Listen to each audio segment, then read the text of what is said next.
Hello everyone, welcome to Internet Learning. Hope you all are doing well. So today we are going to discuss the topic International Trade of Class 10 Geography chapter number 7. The exchange of goods among people, states and countries is referred to as trade. तो trade का मतलब क्या होता है कि जब सामान एक दूसरे के बीच में एक्सचेंज होता है, जब कोई सामान को खरीदता है बेचता है तो इसी को हम क्या कहते हैं, ट्रेड। सामान की खरीद बेच को हम ट्रेड कहते हैं। तो जो खरीद बेच है वो दो लोगों के बीच में भी हो सकती है ना। टू स्टेट्स के बीच में भी हो सकती है कि भाई एक स्टेट के लोग किसी दूसरे स्टेट से कोई सामान खरीद रहे हैं। दो कंट्रीज के बीच में भी हो सकती है कि भाई एक कंट्री के लोग किसी दूसरी कंट्री के लोगों से कोई सामान खरीद रहे हैं। तो इस तरीके से जो सामान का खरीद बेच है ये अलग अलग लेवल पे हो सकता है। The market is the place where such exchange take place. अब मार्केट क्या है? मार्केट वो जगह है जहां पे ट्रेड होती है। मतलब कि मार्केट एक ऐसी जगह है जहां पे बायर एंड सेलर मीट करते हैं, मिलते हैं और सामान को खरीदते और बेचते हैं। तो मार्केट ऐसी जगह हो गई जहां पे ट्रेड होती है। Trade between two countries is called international trade. तो जब सामान खरीदा और बेचा जाएगा किन्हीं दो कंट्रीज के बीच में तो उसे हम क्या कहते हैं, international trade. It may take place through sea, air और लैंड रूट्स। अब ये जो इंटरनेशनल ट्रेड है ये समुद्र के थ्रू हो सकती है, मतलब कि जो वाटरवेज हैं उनके थ्रू हो सकती है कि भाई एक कंट्री यहाँ पे है, दूसरी कंट्री यहाँ पे है, ठीक है, और इनके बीच में क्या है, सी है। तो इन लोगों ने क्या किया, ये कंट्री कोई सामान बेच रही है, इसने अपना सामान जो है कैसे भेजा, वाटरवेज के थ्रू भेजा, शिप के थ्रू भेजा, और इस कंट्री में जब ये सामान आया तो उसको उतार लिया गया। तो मतलब कि जो खरीद बेच है वो सी के थ्रू हो सकती है, एयर के थ्रू हो सकती है कि भाई एक कंट्री से दूसरे कंट्री में सामान कैसे जा रहा है, एरोप्लेन के थ्रू जा रहा है, एयरवेज के थ्रू जा रहा है, और लैंड रूट्स के थ्रू भी एक देश से दूसरे बीच में जो ट्रेड है हो सकती है। While local trade is carried in cities, towns and villages, state level trade is carried between two or more states. अब लोकल ट्रेड को हम क्या कहते हैं? लोकल ट्रेड मतलब कि जब trade cities and towns and villages में हो रही है, मतलब जब एक सिटी के अंदर ही कोई सामान खरीद रहा है, बेच रहा है, या टाउन्स के बीच में सामान की खरीद बेच हो रही है, ठीक है, या एक गांव से दूसरे गांव के बीच में सामान को खरीदा बेचा जा रहा है, या फिर विद इन अ विलेज, एक विलेज के अंदर ही कोई सामान कोई को बेचा जा रहा है, खरीदा जा रहा है, या विद इन अ टाउन किसी सामान को खरीदा बेचा जा रहा है। तो जब तक चीजें सिटी टाउन विलेज इन तक हैं उसको हम क्या बोलेंगे, local trade. State level trade क्या होती है? जब सामान एक स्टेट से दूसरे स्टेट में खरीदा बेचा जा रहा है, ठीक है, मतलब कि मान लो आप पंजाब में हो और आप कहीं से सामान खरीद रहे हो और वो जो सामान है वो कहाँ से आ रहा है, वो मान लो हरियाणा से आ रहा है ना। तो ये क्या हो गया, ये स्टेट लेवल ट्रेड हो गई, जब ट्रेड दो स्टेट के बीच में हो रही है। Advancement of international trade of a country is an index to its economic prosperity. अब किसी देश में इंटरनेशनल ट्रेड कितनी ज़्यादा एडवांस्ड है, कितने ज़्यादा बड़े लेवल पे इंटरनेशनल ट्रेड हो रही है, इससे हमें उस देश के इकोनॉमिक प्रॉस्पेरिटी के बारे में पता लग सकता है। मतलब कि कोई देश इकोनॉमिकली कितना ज़्यादा अच्छा कर रहा है, इसका पता उसकी इंटरनेशनल ट्रेड से लगाया जा सकता है। जितनी ज़्यादा बड़ी इंटरनेशनल ट्रेड होगी उतना ज़्यादा हम ये मानेंगे कि वो इकोनॉमिक प्रॉस्पेरिटी है उस देश में। It is therefore considered the economic barometer for a country. तो हम कह सकते हैं कि जो इंटरनेशनल ट्रेड है वो किसी इकोनॉमिक के लिए, मतलब किसी भी कंट्री की इकोनॉमी के लिए बैरोमीटर की तरह काम करता है। बैरोमीटर क्या होता है? बैरोमीटर एक डिवाइस है जो कि किसी जगह पे एयर के प्रेशर को नापती है, मेजर करती है कि भाई किसी जगह पे एयर का प्रेशर कितना है। अब जिस तरीके से बैरोमीटर एयर के प्रेशर को नापता है, इसी तरीके से इंटरनेशनल ट्रेड जो है वो किसी भी देश के इकोनॉमिक प्रॉस्पेरिटी को नापती है। As the resources are space bound, no country can survive without international trade. अब हो क्यों रहा है ये इंटरनेशनल ट्रेड? हम क्यों कर रहे हैं? क्यों हम किसी दूसरे देश से सामान खरीद रहे हैं? क्या वो सामान हमारे देश में नहीं है? तो आंसर है नहीं है। मतलब कई बार ऐसा होता है कि भाई सारी चीजें एक देश के अंदर अवेलेबल नहीं हो सकती, है ना। तो उसके लिए क्या होता है कि हमें किसी दूसरे देश के पास जाना पड़ता है, उससे सामान खरीदना पड़ता है। मतलब कि पूरे वर्ल्ड में जो रिसोर्सेज हैं वो अनइवनली डिस्ट्रीब्यूटेड है। इसका मतलब कि एक पर्टिकुलर कंट्री के पास अलग तरीके के रिसोर्सेज होंगे और दूसरे कंट्री के पास दूसरे तरीके के रिसोर्सेज होंगे। अब मान लो ये कंट्री है, इस कंट्री का नाम मान लो ए है, चलो ठीक है, ये कंट्री ए है और इस कंट्री के पास ना, मतलब खाने में ऐसे है, मतलब कि सारा जो मेन कोर्स रहता है ना वो सारी चीजें हैं कि इनके पास रोटी है, सब्जी है, ये सारी चीजें हैं, बट इनके पास डेजर्ट नहीं है, ठीक है, इनके पास मिठाई वगैरह नहीं है। बट ये जो कंट्री बी है, इसके पास स्वीट्स है, इसके पास मिठाइयाँ ही मिठाइयाँ हैं, इसके पास रोटी सब्जी ये सारी चीजें नहीं है। तो ए कंट्री क्या करेगी, बी से स्वीट्स ले लेगी। अब इसके पास क्या आ जाएगा, रोटी सब्जी और डिजर्ट भी आ जाएगा, स्वीट भी आ जाएंगी। और बी जो है, बी कंट्री क्या करेगी, ए से रोटी सब्जी ले लेगी। ठीक है, तो अब बी के पास भी क्या हो गया, रोटी सब्जी और स्वीट हो गया। तो इससे क्या हुआ कि भाई कुछ रिसोर्सेज ए के पास थे और कुछ रिसोर्सेज बी के पास थे। जो रिसोर्सेज ए के पास नहीं थे वो उसने बी से ले लिए, जो रिसोर्सेज बी के पास नहीं थे वो उसने ए कंट्री से ले लिया।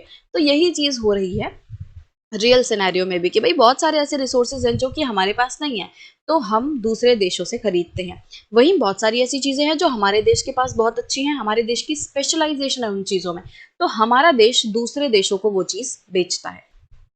तो यहाँ पे यही चीज बोली जा रही है कि रिसोर्सेज जो है वो स्पेस बाउंड है, मतलब कि किसी पर्टिकुलर कंट्री में एक पर्टिकुलर तरीके के रिसोर्सेज पाए जाएंगे, वो हर जगह नहीं पाए जाएंगे, वो दूसरे जगह पे वैसे रिसोर्सेज नहीं मिलेंगे। तो इसीलिए अगर हमें सरवाइव करना है, अगर हमें सारे रिसोर्सेज के फायदे उठाने हैं, तो हमें क्या करना पड़ेगा, इंटरनेशनल ट्रेड करनी पड़ेगी, दूसरे देशों से रिसोर्सेज लेने पड़ेंगे। Export and import are the components of trade. जब हम इंटरनेशनल ट्रेड की बात करते हैं तो एक्सपोर्ट एंड इंपोर्ट जो हैं वो ट्रेड के कंपोनेंट होते हैं। कहने का मतलब यह है कि देखो, ट्रेड मतलब क्या हुआ, ट्रेड मतलब जब हम गुड्स को या सर्विसेज को बाय कर रहे हैं, या फिर उसको सेल कर रहे हैं, उसको बेच रहे हैं। तो जब हम किसी दूसरी कंट्री से कुछ खरीदते हैं, बाय करते हैं, तो उसको हम क्या कहते हैं, इम्पोर्ट। मतलब उसको हम अपने देश के अंदर ला रहे हैं। इनको आप ऐसे भी समझ सकते हैं, इंपोर्ट को इन से, कि कोई चीज हमारे देश के अंदर आ रही है। ठीक है, और जब हम सेल करते हैं, तो जब हम अपने देश की चीज किसी दूसरे देश को बेचते हैं, सेल करते हैं, तो उसको हम क्या करते हैं, कहते हैं एक्सपोर्ट। ठीक है, वो कहलाता है एक्सपोर्ट। इसको आप ऐसे याद रख सकते हो कि भाई एग्जिट हो रही है, हमारे देश से चीज जो है एग्जिट हो रही है, तो उसको हम क्या बोलेंगे, एक्सपोर्ट। तो जब हम सामान खरीदते हैं वो इंपोर्ट है, और जब हम सामान बेचते हैं तो वो क्या होता है, एक्सपोर्ट होता है। अब देखो, जब हम इंपोर्ट करेंगे मतलब हम सामान खरीदेंगे, तो हमारे देश से पैसा बाहर जाएगा, मतलब जो हमारे पास पैसा है वो हम दूसरे देश को देंगे, और उस पैसे के बदले वो हमें सामान देंगे, राइट। और जब हम एक्सपोर्ट करेंगे तो एक्सपोर्ट में क्या होगा, हम दूसरे देशों को सामान देंगे और जो पैसा है वो हमारे देश में आएगा, it will come in our country. ठीक है, तो अब देखो ज्यादा फायदे वाली चीज क्या है, हमारे पास पैसा किस केस में आ रहा है, एक्सपोर्ट में। अब देखो, जब हम मनी की बात करते हैं तो इंटरनेशनल लेवल पे ऐसा नहीं होगा कि रुपीज में पेमेंट होगी या रुपीज में ट्रांजैक्शन होगी। इंटरनेशनल लेवल पे जो करेंसी है वो इंटरनेशनल करेंसीज चलती हैं या दूसरे देशों की करेंसी चलती हैं। सबसे ज़्यादा जो करेंसी चलती है इंटरनेशनल ट्रेड में वो है यूएस डॉलर। तो मान लो हमें कोई सामान जो है खरीदना है, मतलब हमें कोई चीज़ इंपोर्ट करनी है, मान लो यूएस से ही करनी है, तो हम उसको पेमेंट किस में करेंगे, हमें उसे यूएस डॉलर में पेमेंट करनी पड़ेगी।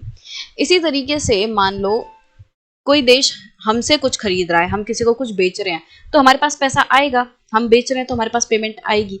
तो वो जो कंट्री है वो भी मान लो हमें यूएस डॉलर में क्या कर रही है, पेमेंट कर रही है। तो जब हम इंटरनेशनल ट्रेड करते हैं ना, तो हमारे पास क्या आती है, फॉरेन करेंसी से डीलिंग होती है, फॉरेन करेंसी में ट्रांजैक्शन होती है। इंटरनेशनल लेवल पे सबसे ज्यादा यूज होने वाली करेंसी है यूएस डॉलर, बट इसका मतलब ये नहीं है कि सिर्फ यूएस डॉलर ही यूज होता है, दूसरी करेंसीज भी यूज होती हैं। तो हमारा जो जो डीलिंग है वो काफी बार क्या होगी, यूएस डॉलर में होगी, बट काफी बार दूसरे करेंसीज में भी हो सकती है। तो जिसमें भी हमारी इंटरनेशनल डीलिंग हो रही है, जो भी दूसरे देशों की करेंसी आ रही है हमारे पास, उसका जो रिजर्व है उसको हम क्या कहते हैं, फॉरेन रिजर्व। तो दूसरे देशों की जितनी भी करेंसी हमारे पास है, जितना भी पैसा हमारे पास है, उसको हम क्या बोलेंगे, फॉरेन रिजर्व बोलेंगे। ठीक है, सो अगर हमें कुछ खरीदना है, किसी दूसरे देश से कुछ खरीदना है, तो उसके लिए हमें क्या चाहिए, फॉरेन करेंसी। और अगर हम कुछ कोई चीज किसी को बेचेंगे तो उससे उसकी वजह से हमारे पास क्या आएगी, फॉरेन करेंसी। तो होगा क्या, हमारे लिए फायदेमंद चीज क्या है, एक्सपोर्ट। कैसे एक्सपोर्ट हमारे लिए फायदेमंद चीज है, जब हम अपनी चीज किसी को बेचेंगे तो वो बदले में हमें फॉरेन करेंसी देगा, फॉरेन रिजर्व्स हमारे जो हैं वो बढ़ जाएंगे। और जब हमारे देश में फॉरेन रिजर्व होंगे तभी जाके तो हम कोई चीज इंपोर्ट कर पाएंगे। मान लो हमें यूएस से कुछ खरीदना है, ठीक है, बट यूएस को पेमेंट करने के लिए हमारे पास यूएस डॉलर ही नहीं है, तो क्या हम वो चीज़ खरीद पाएंगे? नहीं खरीद पाएंगे। और हमारे पास यूएस डॉलर आएगा कैसे? जब हम यूएस को अपना कोई सामान बेचेंगे। हमने अपना कोई सामान यूएस को बेचा, उसने हमें बदले में क्या दिए? यूएस डॉलर दिए, ठीक है। और वो जो यूएस डॉलर हैं वो हमारे फॉरेन रिजर्व में जमा हो गए। अब हमें मान लो यूएस से कुछ खरीदना है, उससे हमें कोई चीज़ खरीदनी है, हम क्या करेंगे? जो एक्सपोर्ट की वजह से यूएस डॉलर आया था ना, उसका इस्तेमाल करेंगे और यूएस को पेमेंट करेंगे डॉलर में, और उससे जो चीज़ हमें चाहिए वो खरीद लेंगे। तो मतलब कि अगर हमारे देश में एक्सपोर्ट ज़्यादा होंगे तो उससे क्या होगा? हमें फ़ायदा होगा, हमारे फॉरेन रिजर्व्स बढ़ेंगे और जिससे हम आसानी से कोई भी चीज़ दूसरे देशों से खरीद सकते हैं। अगर हमारे पास फॉरेन रिजर्व नहीं होंगे तो हमें बहुत ज़्यादा मुश्किलें आएंगी कोई दूसरा सामान दूसरी कंट्री से खरीदने में। सो जितना ज़्यादा एक्सपोर्ट होगा उतना ज़्यादा पैसा हमारे पास आएगा। और पैसा आना अच्छी बात होती है कि बुरी बात? पैसा आना अच्छा होता है और पैसा जाना जो है वो अच्छा नहीं होता, ठीक है। तो जितना ज्यादा एक्सपोर्ट होगा उतना ज्यादा पैसा हमारे पास आएगा, मतलब उतना अच्छा होगा। और जितना ज्यादा इंपोर्ट होगा इसका मतलब उतना ज्यादा पैसा जाएगा, हम पेमेंट करेंगे और उतना ही बुरा होगा।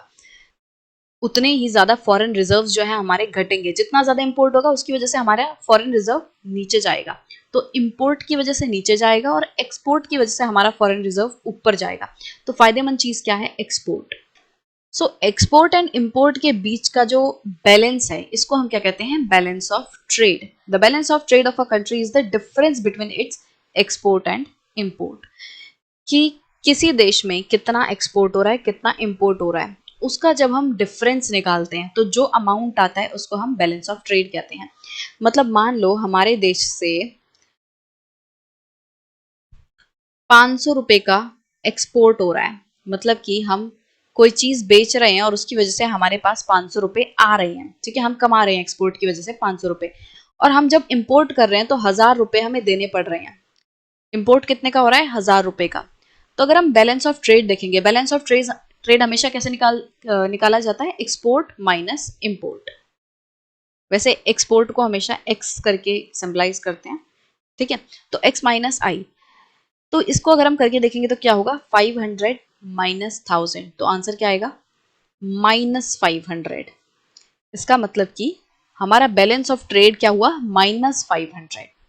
When the value of export exceeds the value of import, it is called a favorable balance of trade.